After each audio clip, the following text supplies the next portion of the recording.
Hey gamers, this is Liz Davidson from Beyond Solitaire, and today I'm going to be reviewing the Holiday Hijinks Escape Room series from Grand Gamers Guild. If you want to try out some tiny little 18-card escape room games, then this is the review for you. So here we have 3 out of the 4 Holiday Hijinks escape room games. There's also a 4th one called the Cupid Crisis, but that one's actually at my desk at work because I really like solving these on my lunch hour.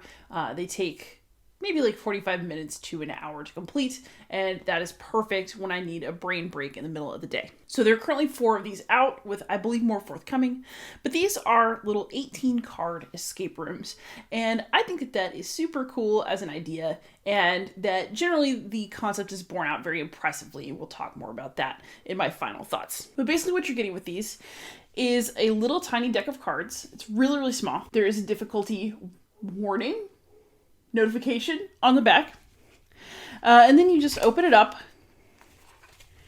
and everything that you need is in the packaging. So you're going to get cards with numbered backs, you're going to get basic information on how to get started, a website or a QR code to go to, and you will essentially just follow the directions and go along with the plot line of the game. The main thing I will note is that you absolutely do need a computer or an app that's actually handy in order to do this. The website is going to time you, but also you need to type in results that you get from solving the puzzles into the computer in order to unlock cards that you are allowed to look at next, or, to tell you that you're wrong. The site also provides hints, so if you get stuck and you need to have a further look, you can do that. So I don't want to spoil anything for you. So that really is all that there is to it. These are simple little games that are filled with diabolical little puzzles and that have holiday theming.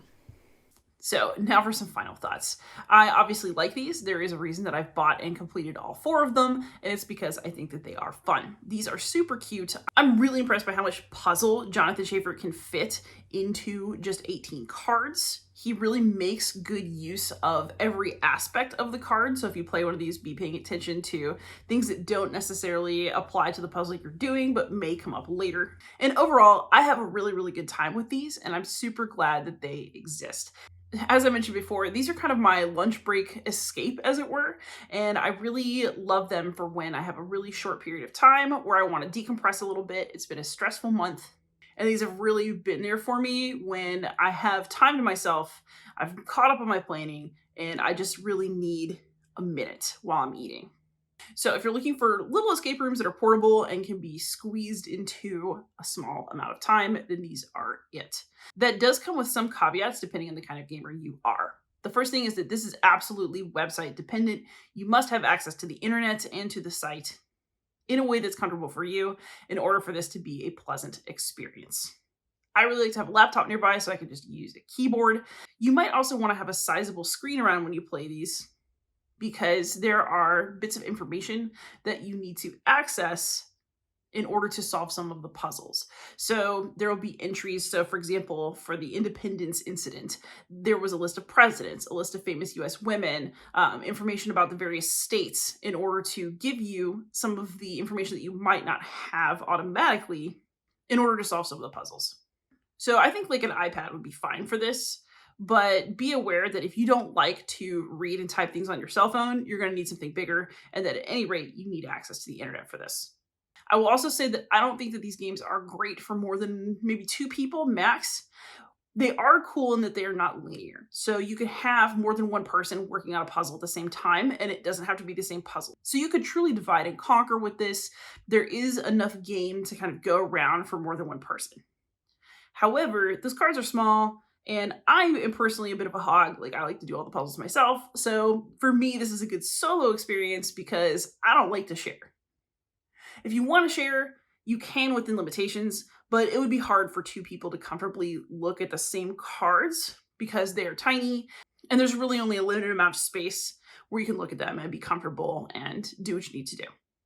My one other complaint is that the puzzles for this are ingenious. They're really, really smart.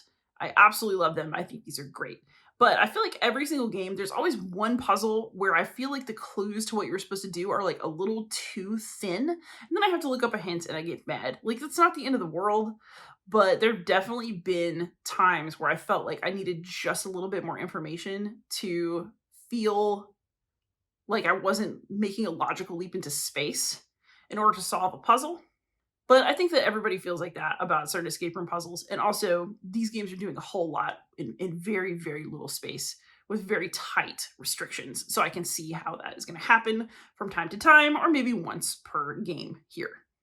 That said, these games are super fun, they're super cute, and other people that I've passed these on to, including people who are not gamers, including people who are not hobby gamers the way you probably are if you're watching this video, do seem to enjoy them, which tells me that they have much broader appeal than just a nerd like me.